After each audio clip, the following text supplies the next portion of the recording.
Welcome to the Scale with Tech and AI Growth Lab podcast. I am your host, Jay Farr at Tech Fusion Systems.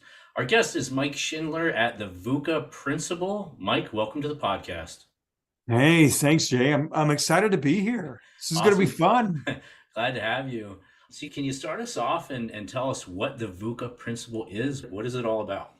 Oh, sure. So the VUCA Principal is the parent company, but VUCA really it's a military terminology, kind of came out of the Army War College in 87, right around 86, 87. When, for those of your audience who are listening who were born during that time, will know that's when the Soviet Union was collapsing. And you and I both being Navy veterans, we know how the military loves its acronyms. VUCA essentially stands for volatility, uncertainty, complexity, ambiguity. And that film is really addressing not only that, what we call external factors of VUCA, but how to combat it. So it's really about moving people from stuck to unstuck using military methodology and being able to see the world in a whole new light, how to see chaos as a way, as an opportunity, truly. That is very interesting. And I feel so stupid. I didn't know that term. Oh no, let me tell you, Jay, don't even. When Chris Nolan and I, so Chris was my partner on this, and he's three-time Emmy Award-winning director out of Hollywood, been in Hollywood for 30 years. He called me when the pandemic hit in 2020, like the whole world stopped. Everybody had plans, and then the whole world stopped, and he calls me and says, hey, we got to do it on this VUCA thing. And honestly, I've been plugged into the military space for decades, and I didn't know what it was. As a matter of fact, I thought it was like, what, Chris, is this like the new virus that's coming out? What's going on? And he's, no, I'm telling you, we got to do it on this. So again, VUCA is It's volatility, uncertainty, complexity, and ambiguity. Yeah. I think if you go to dinner parties and you'll ask anybody, hey, anybody have the last 3 years been disruptive to you? That's VUCA, right? That's when plans change. Right. Mm-hmm. It's what we used to say in the military, two types of plans, right? Plans that might work and plans that don't work. Mm-hmm. So it's all that stuff in between. That's the external factors that people can't control. Yeah, that's quite a combination of the VUCA term. That's a combination of things to really make a mess of things, isn't it? That's totally. But the cool part is how you combat it. So how you combat VUCA is with VUCA. And that's the cool part. All right, so you're going to have to explain that one. So first of all, like, where do we see VUCA? I mean, VUCA is everywhere, isn't it? Everywhere. Everywhere in the world. That's right. In systems and processes and economies and just it's everywhere, isn't it? It's everywhere. It's everything. It's when plans change. And you hear how people say, listen, that wasn't part of the plan. Of course not. That's VUCA. Those are external factors, right? Those are things that happen that we don't plan for. That's the volatility. That's the disruption that goes on. It's the uncertainty of the marketplace. Like, information is changing so fast, so rapidly right now. And people are very uncertain, right? And then complex systems. We've got 70,000 different inputs on a daily basis almost. The human brain can't even keep up. And then the ambiguity of what goes on, because there isn't any certainty, right? Things are ambiguous. But how you combat that is pretty interesting. It's like the yin and yang. So how you combat VUCA is with VUCA. This is like a Bob Johansson term. He's one of the teachers at the Army War College. And he says, how you combat it is with VUCA. And that's with vision, understanding, clarity, and adaptability. It's a different VUCA. That's where you have the yin and the yang, right? You have opposing forces that complement each other. So even though you have volatility, you're able to navigate volatility, uncertain conditions, when you have vision, right? So it's similar to the military. If you think about it, when I was in the service, I had a great chief who said, Mike, let me tell you what your purpose is. And I'm like, I'm all in, right? I'm a late teenager, 18 years old. He's, let me tell you what it is. And he says, your purpose in the world is to help save the world from bad people. All of a sudden, my purpose is really clear. That's my vision, right? My mission suddenly becomes very clear. It's anything that is related to helping accomplish that purpose. And my identity was my rank, my uniform, and what I did for the military. When you get out, people lose sight of vision. They show up to a job. That's their mission. They get bored with the job, right? They don't understand why they're doing what they're doing. And that's where they become, essentially, they fall victim, what we call below the line. They become a victim instead of a victor. So everything is, life is happening to them. How many times Jay, have you heard people say, oh, it's because of this, or he or she or they? It's always external factors are Right. responsible. What we say is not, when you get above the line, when you start living in vision and understanding and clarity and you can adapt, you begin to own things. You take extreme ownership, as Jocko would say. You take extreme ownership and you go, no, I, we, us. Okay. That is when you're in the hero, the victor mentality. So, and the film really helps people navigate into that. It tells great stories, never before told stories that are based on military heroics. It's pretty cool. So VUCA, the good VUCA and the bad VUCA are all from military, army, war college strategy. Correct. Yeah, it's a methodology. It's really a terminology that turned into a training that's really taught at the higher levels and the special operators level. And in many cases doesn't filter down, which is unfortunate. And our goal is to be sure that everybody's aware of it. We have people now that just go, hey, Mike, I've got a VUCA moment. And it's so easy from a team perspective, because then we can look at them and say, walk me through, is it a good VUCA moment or is it a bad VUCA moment? Walk me through it. So it gives you common language. Yeah, I think it's so interesting. That is the bad VUCA, those four bad things working in concert. That is a powerful negative force. That is hard to combat if you can't at least identify it. And I think there's such a disconnect with people, because I hear people talk like that a lot. This happened, it wasn't expected, it's not my fault because I didn't account for such and such or so and so. And we can understand that and go, yeah, that makes sense. I understand what you're saying, but your mistake is you expected it to go exactly the way you planned, as if you have a crystal ball, which is foolishness. That's right. And so we should expect that bad VUCA is going to happen in all plans. Absolutely. 100%. And be prepared to identify it and combat it. So it's interesting. I'm so glad you guys are teaching this, because it's going to help so many people. It has. When we did the film, we shot the film in 2020, right in the middle of a pandemic. So you think about it. I just got this great story. I tell this story, Jay, how we all started off. Chris calls me and he says, hey, we got to do it on VUCA. And I'm like, Chris, what is this new virus? He explains it to me. I'm like, okay, this sounds really cool.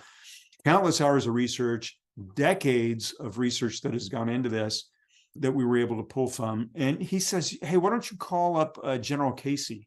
For those of you who don't know who General Casey is, he was the 36th Chief of Staff of the Army. I met him in 2010 when he was still Chief of Staff of the Army back at the Pentagon.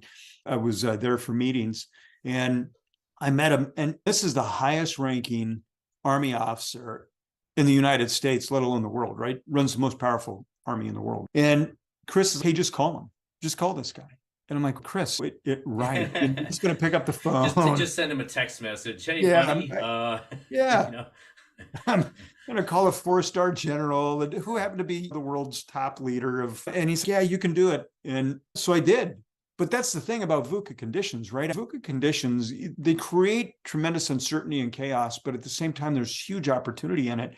And that's what we did is I called him, and guess what? He called back. And he said, hey, fly out in the middle of a pandemic. So I'm taking my crew out there. We sit 5 hours in his home, get amazing footage.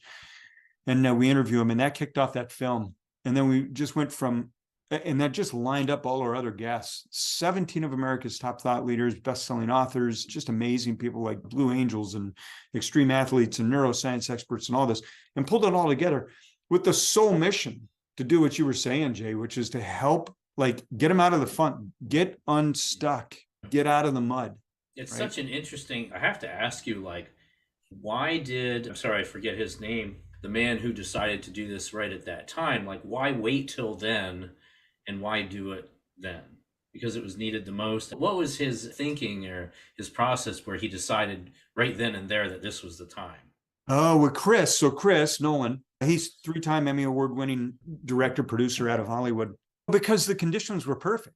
Those are VUCA conditions. As veterans, like you and I being veterans, we're accustomed to it. We might not have known the terminology. If we set plans, we could expect those plans would change, right? There's times that we didn't make it home for birthdays or celebrations or whatever, it would be deployed or whatever the scenario. So plans would always change. So we'd have to learn to adapt, right? The conditions were uncertain. Conditions are always uncertain. Well, here, the whole world suddenly was having like a military moment. Mm-hmm. Yeah. Everybody's plans changed. Travel stopped. People couldn't see friends, family. They couldn't attend funerals. They couldn't attend weddings. They couldn't the whole world was experiencing this. Now, this was something that you and I had experienced when we served, I've but now the whole experienced world my was whole life. right. My whole life, but I was just maybe lucky that I noticed it or started to see the pattern. But yeah, Yeah. no, you're right. We certainly, I think, experienced that more so in the military.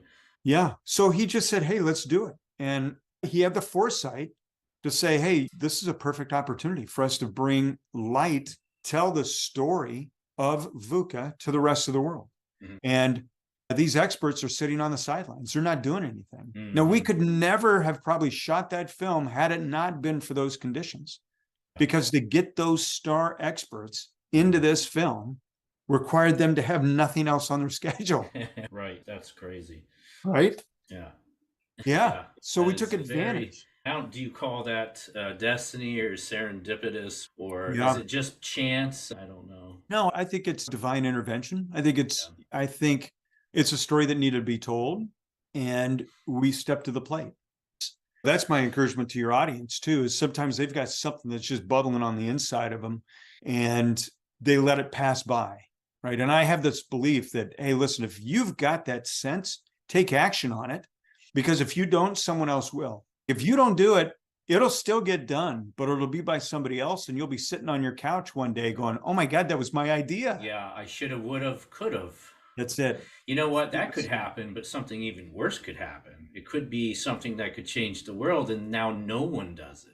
I think somebody will at some point. Eventually, right? Just not maybe soon enough. Yeah. So tell us about the movie. Tell us about the film. Like, how do people get it? What can we expect when we watch it? Yeah. So what are we going to get out of it? How is it going to equip us to be able to deal with this in a better way?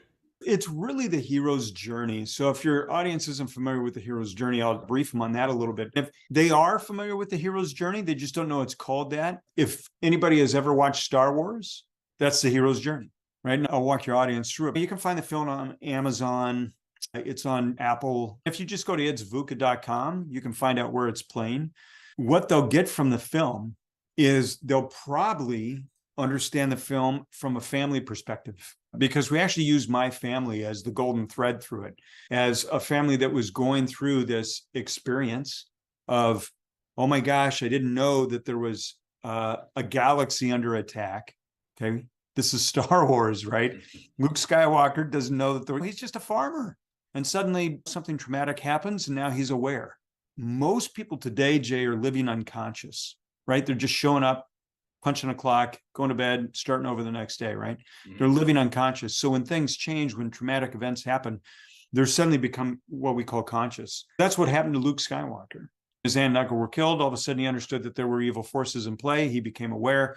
And now all of a sudden, he had this necessity to act. He had to do something about it. Right. At that point, that's when mentors showed up, right? That's when Obi-Wan showed up. Right? Somebody said, hey, I'm going to take you on this journey. And he struggled through it. He had to build resilience. He had to build courage. That's all part of it. Resiliency. Okay. That's this necessity to act. And then you get to a point where you start to flip the script, right? Where suddenly you go, wait a second, I can tap these higher powers or their inside power I didn't know that I had, or this newfound courage.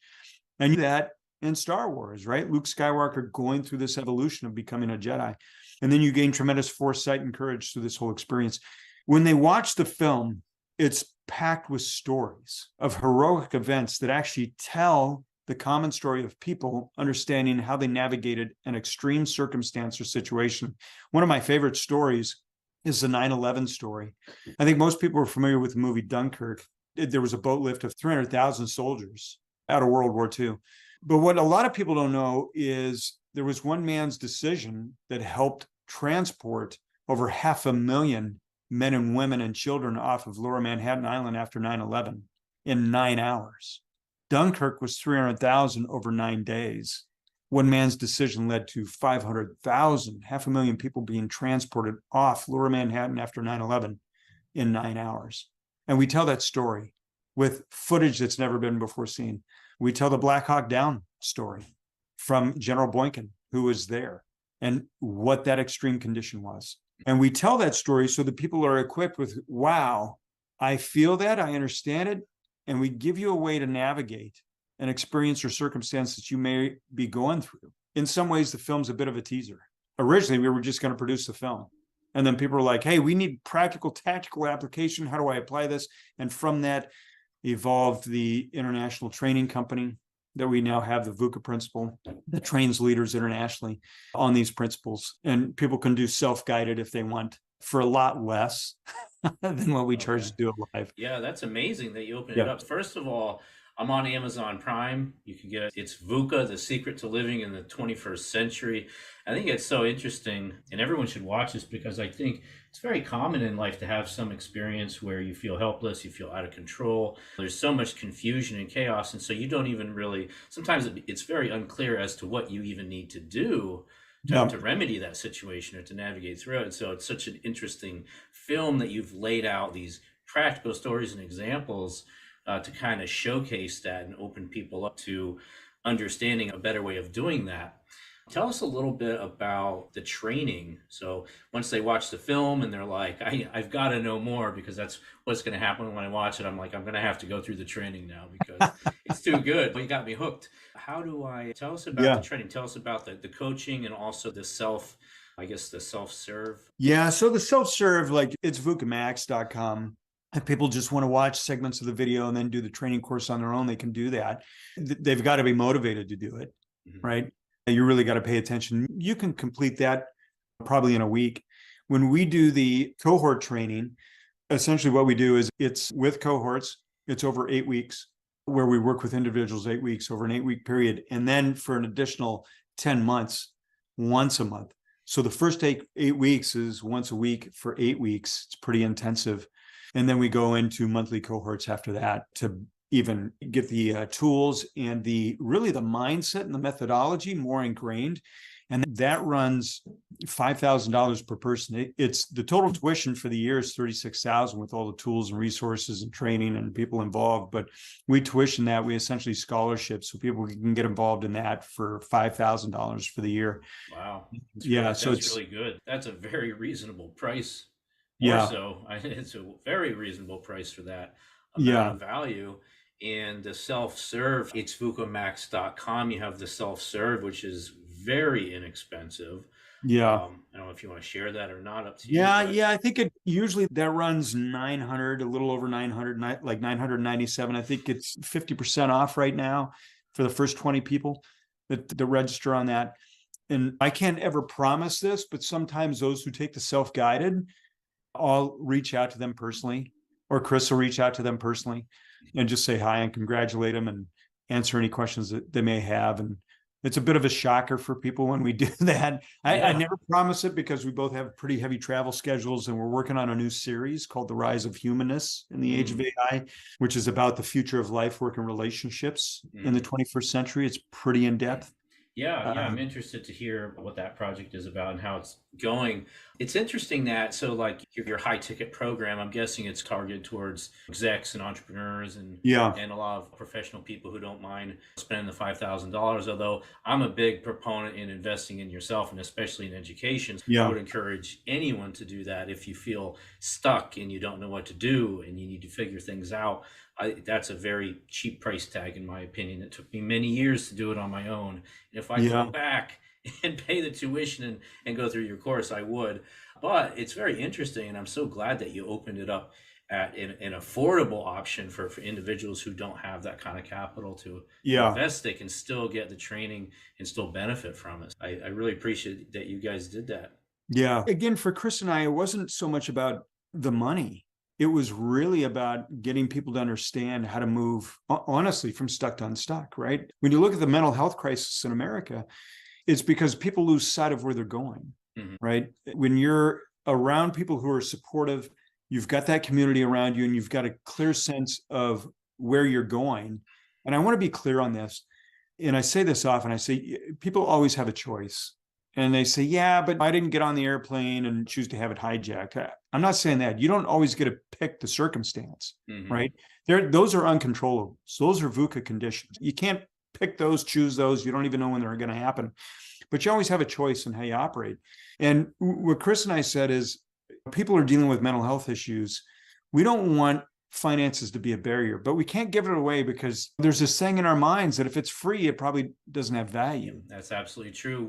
Right. So my agency works with a lot of courses, high ticket courses, coaches, consultants, and high ticket courses, and that is a more than reasonable price for what you're offering. In Oh, fact, yeah. you guys Yeah. are pricing that in a way to where you're making some money, but you're giving back to the world, because most of our clients charge more than that for their courses.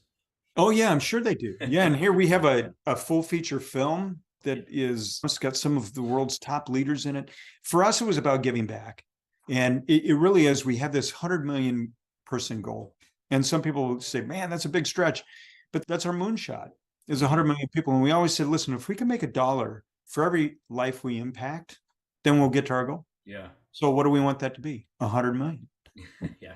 I So love it. That's a good way to do your math. I love those KPIs. That's yeah. from a good place. It's so interesting. Business, I think, from a business standpoint, from a profitability standpoint, or an income standpoint, a lot of the times I think people lose sight of there's more than one path to get to your end goal as far as what you want the bottom line to be. It's very interesting that you view it that way. Yeah, it is. I mean, at the end of the day, people are freaking out about AI. Artificial intelligence is going to take over the world. It's going to replace humans. It's interesting because that's back in the car and buggy days, right? There was that whole debate, but we just learn how to repurpose. And as humans, we evolve. So what we do today will look tremendously different than what we do in 10 years. No question. Sure. But it forces us to be more human. Like, how do we evolve ourselves? And I think in many ways, we've probably gotten too soft over the last 20, 30 years. Oh, So, there's no question about that. Yeah. yeah. It's true. It's interesting because as a kid, and when I wasn't a kid, but I was still younger, and I'm still this way, I'm like fascinated with science fiction and technology and all the cool things it can do, and its ability to empower people to hopefully do good. But that won't always be the case, but it will sometimes, and hopefully most of the time. But now that it's here, it's a little bit scary too. And I never expected that. I never thought of that Yeah. 10, 20 years ago, that it would also be a little bit scary. And I don't encourage people to be frightened of it. Maybe just a little concerned and a little aware of what's going on would be good. But yeah, it certainly is an interesting time. And like you said, the pace of the change is quickening. And I think that does add to people's discomfort. So Yeah, it totally does. We're talking, if you're talking like 1923, Kurzweil says this, he's part of Google's AI. And he says, in the next 10 years, we're going to see 100 years of technological change and growth in the next decade. So think about that. So from 1923 to present time, that's 100 years, right? So everything that evolved from 1923 to present day, we're going to see that in the next decade. So no wonder why people's brains are spinning out of control, right? They're like, oh my gosh, it's way overwhelming. Some people are still having a hard time giving up the rotary phone. Yeah, right? that's funny, man. I like just seeing them. If I see old stuff like that, it's just like fascinating. It's, oh, that's cool, man. See, and I grew up on it. Yeah, I haven't seen one of those in a while. And they're like, it works just fine the way it is, That's cool. But that's where we have to have that, to your point, people get a little uncertain or scared or anxious over it. We have to learn to be curious. And that's what people are like, how do you combat it? And I go, you really combat it by being curious, right? Don't be threatened by it. You have to evolve into a growth mindset. Like you have to move from life is happening to me. Oh my gosh, look at all the stuff that's happening to me. Look at I'm the victim, right? That's a victim mentality. It's happening to me. Where we have to switch our mindset and go, wait a second, the things that are happening right now, these are opportunities for me to grow. So life is happening for me. Yeah, absolutely, opportunities. And yeah, definitely uncomfortable. There is a quickening. There's absolutely, I agree 100% with that projection that probably 100 years of tech in 10 years. It's very reasonable to expect, in my opinion. Yeah. But we have better tools. 100%. We have better tools. We have access to information we didn't have in the 1920s. That's right. We have access to each other. We have access to a lot more things. So we're better capable to deal with it as well. Yeah. So that's a positive thing. So anyone's 100%. Feeling a little negative about it, there's a positive side too. There's the yin and the yang again. That's right. 100%. Think about when you're a bodybuilder, right? You do this stuff. You're a fitness guy. Your body grows when it's what? Under resistance. Yeah. And stressed, right? So you build muscle, right? Because you're putting under resistance or tension. And the same happens with their mind. Now, granted, you have to have rest periods, right? You can't be under constant stress all the time because your body will break down. And that's where that's why we're seeing the mental health crisis, because people are not pulling themselves away. They're not giving themselves a respite, or they're not building margin into their day, or they're not totally unplugging. They're becoming so synthetic. So Chris and I talk about this synthetic world where people are on Zooms all day long, or they're on their phones, or they don't. And we say, listen, time out. You got to do a digital sunset. You got to go walk the dog, right? You got to go experience nature. Put your hand on a tree for 5 minutes and just. I'm so glad you said that, because I'm a complete tech guy. I love tech. I love what it can do. But as soon as I get a chance, being done with meetings, being done writing code, being done with automation projects, I want to get away from all the computers, away from my phone. I want to go outside. Yeah. It's that kind of break, that mental break, the emotional break, and disconnecting from kind of the artificial world and reconnecting with the real world, nature, outside, the sun, fresh air, grass, people, etc. I think that's really important. Yeah. That's what we labeled the synthetic world. People freak out. Bots, like you'll get this, Jay, right? Bots can send emails and text messages and all that stuff. And humans spend a lot of time doing what? Direct message, text messages, emails. And so suddenly it's really easy for them to go, wait a second, I'm going to be replaced by tech. You should be grateful. Let tech do that. You get back into the creative zone. Like being human is an art. There's an art to being human, and people need to invest in that art. It's an opportunity to invest and understand who you are, why you're here, your impact that you're going to have. We did the film to inspire people to go, wait a second, I'm human. I'm unique. Out of all the species on the entire planet, I'm unique. This is pretty amazing. AI will never replace you. No, I can't replace humans. It can replace some of the things that humans do, but it can't replace humans. And as you said, there's a positive and a negative side. I think the people who fear what's coming and do nothing, they're in trouble. And it's probably not gonna be good for them. But for the people who understand that it's coming and embrace it and say, okay, maybe it's not all good for where I'm at right now, I can make some plans. That's right. I can tap into the opportunities. That's right. Instead of fearing the change and getting rolled over, okay, I can accept and embrace the change and the new opportunities that it's going to bring for me to maybe to do something that I love to do even more, or maybe the thing that you were meant to do. And so I think that everyone should try to look at it through that lens. I think they might see things a little bit differently and start to, maybe the wheels will start turning and getting some ideas. People have to plan, right? I joke and say there's two types of plans that might not, plans that don't work and plans that might work, but you still have to plan. You've got to have a plan. You've got to have a clear vision. You got to have the moonshot. There's another great story that we tell in the film. I don't want to give it all away because I want people to watch the movie. But in the film, we tell this story about the Cuban Missile Crisis, right? Which I don't even know if they teach that in schools anymore. But there was a period of time they graze over it, as far as I know. Is that right? Yeah, it's unfortunate because it's a great story. So Kennedy, who was also Navy, right? He's president. And Cuban Missile Crisis, and there were some things that would botch in the Bay of Pigs, and oh my gosh, are we going to go to the nuclear war with Russia? And the whole world's like freaking out, like they're on pins and needles, which is not much different, honestly, than today. People freaked out like of everything that's going on. And there's this great story where Kennedy's, oh my gosh, the world's about ready to explode. Hey, you know what we're going to do? We're going to go to the moon. We're going to put a man on the moon. And all of a sudden he changes the dialogue. He didn't know how we were getting to the moon. It had never been done before. We didn't have the technology to do it. Wasn't even sure if we had the people to do it. And yet he said, hey, we're going to put a man on the moon. Oh, great. When are we going to do that? Next 100 years? No, in the next decade. What? In the next decade? That's a moonshot. And people need to have their own moonshots. Like, stop being so logical about how you're going to do something, right? Set that moonshot. Man, I'm going for it. It's going to be scary. Such a boss move. That's such a boss move. It's such a leader's move to do that. The whole world's melting down. They're freaking out. And he changes the story from we're about to be in nuclear war to we're sending a man to the moon. Yeah. Yeah. It's so interesting. Yeah.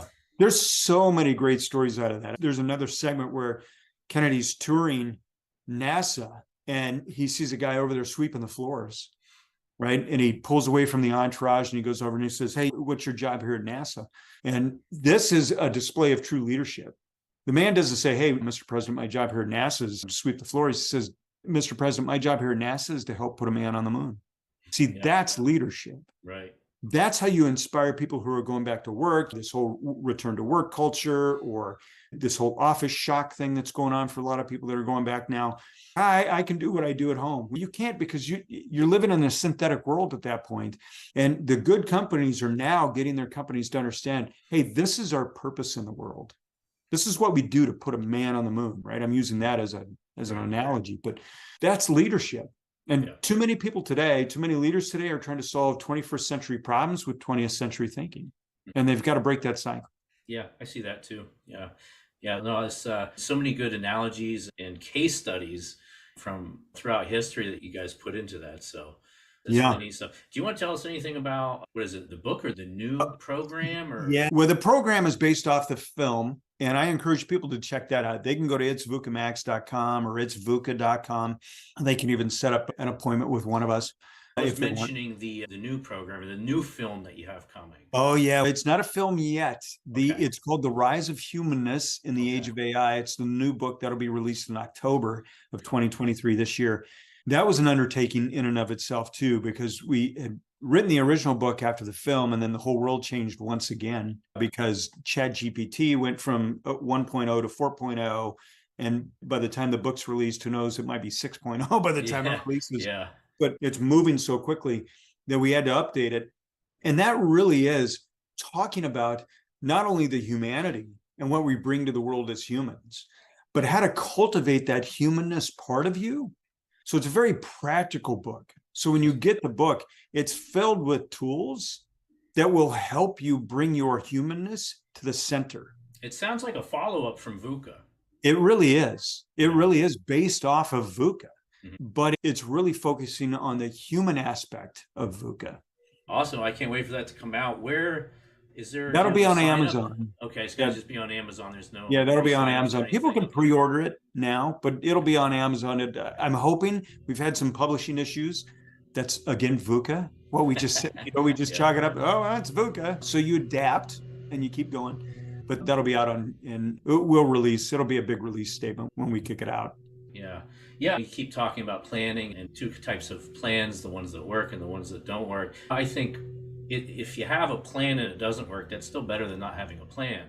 100%. 100%. I always give my analogy of life is like whitewater rafting. It's like you're going downstream whether you want to or not, right? Yeah. Your job is to avoid the rocks. That's right. Just start with that. That's right. 100%. Yeah, you better chart your course. Understand that the course might change, but at least know where you're going. Yeah, that's awesome.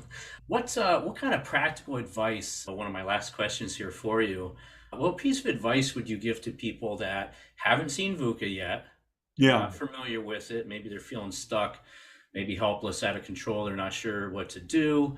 Obviously, they should watch the film. Yeah. But what piece of advice can you give them from the VUCA philosophy that might help them? The piece of advice I would give them is understand, it'll be two things. I'm going to fold this in, and then I'm going to give the advice piece. Is number one, life really is an opportunity, no matter what your circumstance is, right? The circumstances are the circumstances, and some are more dire than others, no question. But my advice is to do the work and understand, what is it you want, right? So if you were to have your best year, this is where I start people, Jay, is if you were to have your best year in life, what does that look like for you? And most people have never taken the time to think that through. What does it mean to have your best year mentally? What does it mean to have your best year physically? What does it mean to have your best year spiritually? What about relationally? What about financially? A lot of people put effort into the finance piece. Oh, if I could only make X. And then they make X and they're still disappointed. Why is it?